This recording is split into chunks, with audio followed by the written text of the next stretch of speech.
ditolong. Ya, Kapolri dengan jelas menyebutkan tidak ada keraguan untuk mengambil langkah tindak tegas.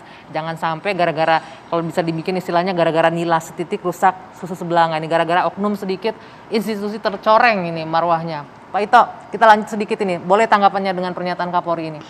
Baik, kalau kita lihat apa yang disampaikan oleh Bapak Kapolri, itu menunjukkan bahwa ada krisis kepemimpinan dengan adanya mungkin oknum-oknum yang telah melakukan perbuatan tercela.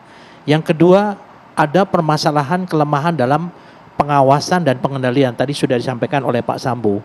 Yang ketiga adalah transparansi daripada kepolisian kepada masyarakat.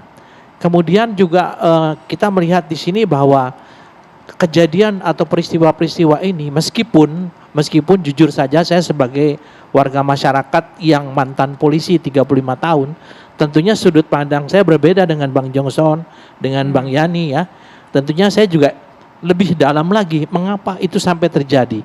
Karena saya mengalami sendiri beban tugas, kondisi sumber daya manusia yang sangat terbatas, yang mungkin menghadapi karakteristik dari kerawanan daerah yang berbeda-beda gitu ya.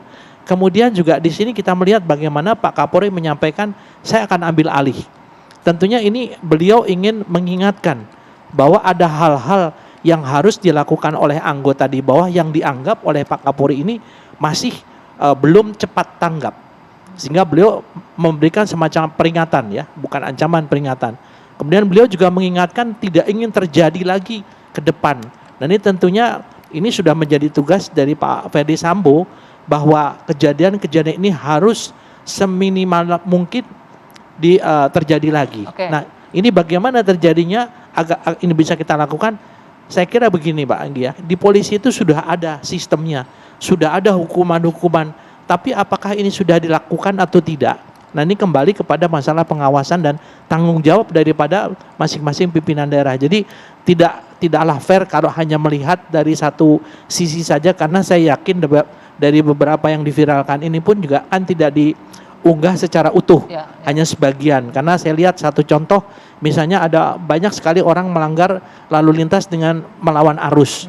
Pada saat ditindak oleh anggota lalu lintas, diviralkan seolah-olah dia merasa benar ya. Jadi seperti victim player. Saya kira itu mungkin kita juga harus adil gitu Mbak Anggi ya. Pak Ito, tadi Anda menyebutkan ada beban tugas, bagaimana kondisi dan situasi. Tapi kalau kita lihat ada beberapa kasus, contoh yang di Medan yang melakukan tindakan asusila, pemerasan terhadap istri tersangka kasus narkoba loh. Itu beban tugasnya di mana Pak? Kan itu hal yang berbeda gitu loh. Kita tidak bisa menyamakan semuanya. Saya kira tadi sudah disampaikan oleh Pak Yani, kemudian Pak Ferdi Sambo ya, Pak Jenderal Ferdi Sambo, bahwa yang dilakukan ini kan bukan hanya semata-mata kepada yang sifatnya fisik, tetapi juga mental.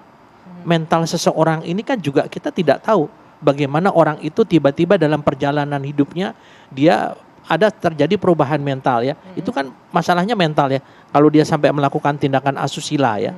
Karena dia sudah tahu sebetulnya itu tidak diperbolehkan, tetapi kenapa dilakukan? Nah, inilah yang nanti akan menjadi, saya yakin Mabes Polri ini akan mengambil intisari daripada peristiwa ini untuk kemudian dijadikan introspeksi ke dalam dan akan dilakukan revisi untuk kurikulum atau hanjar yang tadi disampaikan Pak Yani di tempat pendidikan pembentukan, kemudian juga pembentukan kejuruan ya, sehingga ini diharapkan tidak terjadi lagi, paling tidak sudah diingatkan.